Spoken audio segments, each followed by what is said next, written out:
Arestado ang tinaguriang rank number 1 most wanted person sa lungsod ng Cavite matapos ang matagumpay na operasyon ng mga tauhan ng Mendez Municipal Police Station sa Barangay Bayan Luma 4, Imus City, Cavite. Nito lamang ika-4 ng Setyembre taong kasalukuyan. Kinilala ang suspect na si alias Jobet, residente ng Barangay Sapotipor, Bacoor City, Cavite.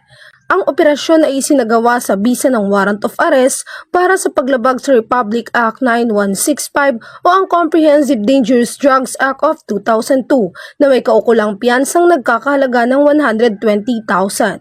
Matapos ang pagka-aresto, isinilalim sa medical na eksaminasyon ang suspect sa Amiga District Hospital at kasalukuyang nakakulong sa custodial facility ng Mendez Municipal Police Station para sa tamang proseso at disposisyon.